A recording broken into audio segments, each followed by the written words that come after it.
Outsourcing के माध्यम से लोक निर्माण विभाग में कार्यरत हमारे भाई एवं सम्मानित बहनों, मैं सबसे पहले तो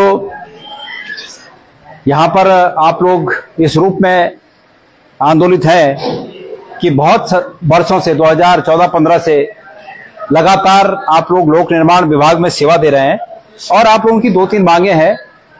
जो मुख्य रूप से जो मांग है वो ये है कि अगर आउटसोर्सिंग से ही हमें लगाना है तो हमें ठेकेदारों के माध्यम से सेवा आयोजित न करके जो सरकार की जो पॉलिसी है कि सरकारी आउटसोर्सिंग एजेंसी के माध्यम से हमें सेवा आयोजित किया जाए, ये आपकी मुख्य मांग है। जो मैं आपकी मांगों को समझाऊं, मैं ये समझता हूं कि ये पॉलिसी मैटर है और इसमें लोक निर्माण विभाग के जो अधिकारी हैं, इन अधिकारियों को वरिष्ठ स्तर पर, क्योंकि ये अपने आप में इस आशय का निर्णय नहीं ले सकते, इसलिए इनको अपने वरिष्ठ स्तर पर ये बात करके और वहां से ये पॉलिसी तय होनी चाहिए कि उत्तराखंड में जितने भी विभाग में इस प्रकार के कर्मचारी ठेकेदारों के माध्यम से सेवा आयोजित है, उनको सरकारी एजेंसियों के माध्यम से, जैसे उपनल है या और कोई जीईएम पोर्टल आप लोग कह रहे हैं, उनके माध्यम से सेवा आयोजित किया जाए। ये पॉलिसी मैटर। तो ये मैंने अभी कहा, आप लोगों के सामने ये कहा कि जो यहाँ पर विभागाध्यक्ष हैं, अगर वो यहाँ पर बैठे हैं, नहीं चाहिए मुझे, वो सब नहीं चाहिए। जो विभागाध्यक्ष हैं वो मैंने उनसे अभी निवेदन किया है कि अगर वो बैठे हैं तो मैं आपके 4 लोगों के साथ जाकर इस बारे में वार्ता करूं और एक रास्ता उन्हें दिखाऊं कि ये इसका रास्ता इस तरह होकर जाता है। हमारा मकसद समस्या का हल करना होना चाहिए, चाहे वो सरकार है या वो सरकार के विपक्ष के लोग हैं। अगर कोई व्यक्ति ये कहता है कि मेरी ये समस्या है तो हमारा मकसद उस समस्या का निराकरण करना होना चाहिए। इस मकसद से मैं वहां पर मिलूंगा। बहरहाल कतना लोग छिने गड़बड़ जान दिन हाथ खड़ो करा दी। हाँ, तो एक कहावत कि सातुरेगिन सासमो और सपड़ेगिन बुआरिमो। सातु अक्ष ना हम सपड़ा दिखा सकना, सातु नहीं छिनमो। हम प्रयास करेंगे, प्रयास कर सकते हैं, आप लोग के लिए जी जान से लड़ेंगे, आप लोग के संघर्ष में साथ देंगे। और कहीं कमी रह गई तो ये भी आपसे वादा कर रहा हूं कि सरकार बदलेगी तो आप लोगों को, मेरा ये मत है, 1 मिनट में पहले ताली मत बजाओ, ताली तब बजाना जब काम होगा। मेरा ये मत है कि सरकार चाहे हमारी हो या विपक्ष की, आज बीजेपी की सरकार है, सरकारों को बड़े पदों को कम करके छोटे पदों को बढ़ाना चाहिए, मेरा ये मानना है। क्यों? बड़े पद पर एक ही व्यक्ति 2.5 लाख रुपए तनख्वाह लेता है, लेकिन उस 2.5 लाख में छोटे 10 पद सेवित होते हैं, 10 पद खड़े होते हैं।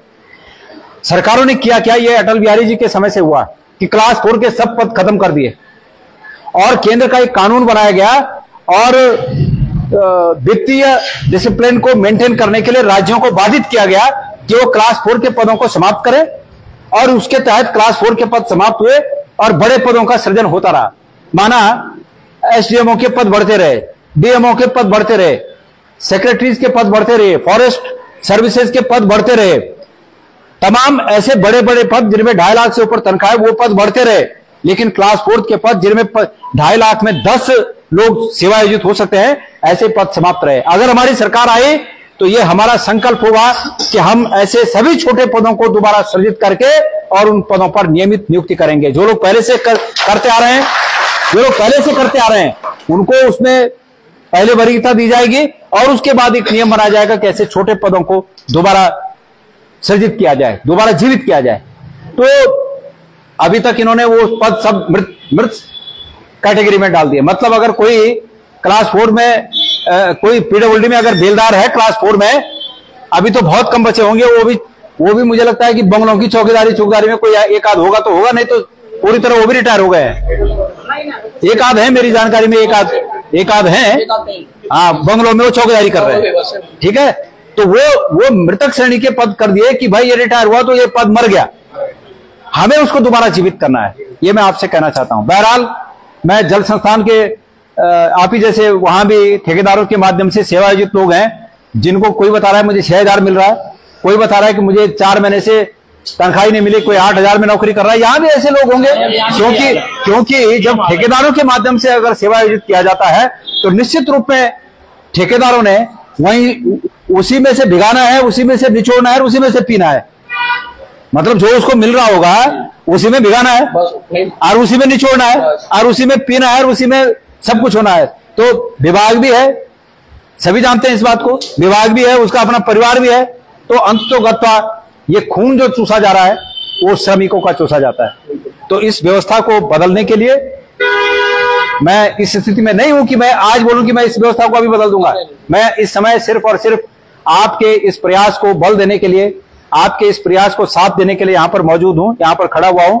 मैं ये जानता हूं कि मेरे खड़े होने के बाद आपकी इस मांग को निश्चित रूप में थोड़ा बल मिलेगा और इसी प्रयास में मैं यहां आया हूं। बहरहाल मैंने आगे का भी आपको कह दिया। एक चीज मैं आप लोगों को कहना चाहता हूं, अफसोस है हमारे पूर्वज पढ़े लिखे नहीं थे लेकिन वो विवेकशील थे। हम पढ़ने लिखने के बाद विवेक खो चुके हैं। इसमें से बतेरे लोग होंगे जिन्होंने अभी से पहले भी और अब के बाद भी वोट देने का आधार धर्म और जाति माना होगा। बहुत से होंगे ऐसे लोग। मैं चिन्हित नहीं करना चाहता किसी को, मैं किसी का हाथ खड़ा करके चिन्हित नहीं कराना चाहता, लेकिन होंगे पक्का जिन्होंने वोट देने का आधार जाति और धर्म बना लिया है। अगर वोट देने का आधार जाति और धर्म बनाओगे, राजनीतिक पार्टियों को धर्म बना लोगे तो इसी तरह चले जाओगे, इसी तरह लूटे जाओगे, लूटते रहोगे, आने वाली पीढ़ियां भी लूटती रहेंगी। लेकिन अगर वोट देने का आधार मेरिट बनाओगे कि भाई हम मेरिट पे वोट देंगे, जो हमारे लायक होगा, जो हमारे लिए हितकर होगा, हम उसको वोट देंगे, हम जाति धर्म नहीं देखेंगे। अगर ये आधार बनाओगे तो काबिल आदमी को जिताओगे, अपनी समस्याओं का निराकरण पाओगे। ये फर्क है। इसलिए कुल मिला के गड़ल का वो कि अपन भुजा भट्ट से न बुखान पड़ला। ये आप लोगों ने इस तरह का एक इस तरह के भस्मासुर को स्थापित कर दिया है इस सरकार के रूप में कि जो कि मतलब सबको भस्म करने पे लगी हुई है, सबको। अरे भाई कौन हो आप लोग? आप उत्तराखंड के नागरिक हो। सरकार किसकी होती है? नागरिकों की होती है। सरकार नागरिकों के हितों की चिंता करती है। सरकार को अगर ये बात पता चल जाए कि हमारे लोगों का खून चूसा जा रहा है, इनका शोषण किया जा रहा है, तो सरकार को तो स्वतः ही संज्ञान लेकर आपकी कार्रवाई करनी चाहिए। लेकिन इसके बावजूद धरने पर बैठे हो, प्रदर्शन पर बैठे हो और उसके बावजूद सुनने को कोई तैयार नहीं है, तो यह अफसोसजनक बात है। मैं बहुत लंबा चौड़ा भाषण यहां पर नहीं करना चाहता। आपकी इस मांग के साथ पूरा हमारा समर्थन है। मेरे साथ अभी 4 लोग आइए जो विभागाध्यक्ष जी हैं। मैं निजी रूप में तो उन्हें नहीं जानता, लेकिन मैंने उन्हें अभी एक मैसेज भेजा कि मैं आना चाह रहा हूं, इस मामले में बात करना चाह रहा हूं। उन्होंने तत्काल हाँ कहा। यह भी उनका बड़प्पन है। मैंने कह दिया उनके स्तर की बात ये नहीं है, लेकिन उनका काम है कि ये अपने उच्च अधिकारी या मंत्री या मुख्यमंत्री जी तक इस बात को पहुंचाकर इस पॉलिसी मैटर को उत्तराखंड के इन श्रमिकों के हित में बदलवाए और इन श्रमिकों को जो सरकारी एजेंसियां उनके तहत नियत करके, पहले तो सरकार ये करे कि भाई ये एजेंसी खत्म करके बेलदार पहले भी लगते थे, अभी भी इन पदों को सृजित करा दे। पहले तो ये काम करे। और अगर नहीं कर सकती है, मुझे मालूम है इतना बड़ा काम ये नहीं कर सकते, क्योंकि इनकी जो केंद्र की सरकार रही बीजेपी की, ये उसका एजेंडा है।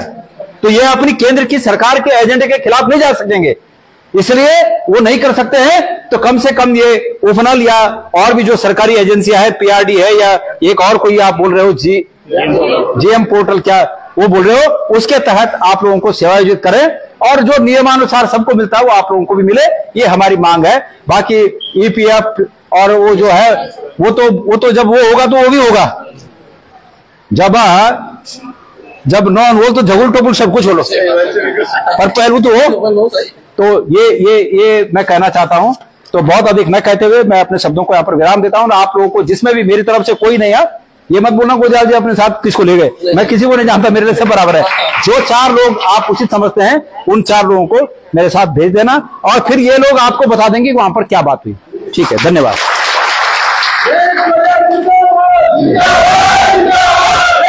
भाई जिंदाबाद उस दिन बोलना है जिस दिन तुम्हारा असली काम हो जाए, और वो असली काम ये है सरकार लाओ और उस दिन हमारे पास आओ। तब अगर नहीं हुआ तो तब मुर्दाबाद भी बोलना, ये हिम्मत होनी चाहिए। और हुआ तो तब जिंदाबाद बोलना, तब बोलना। ठीक है, ठीक।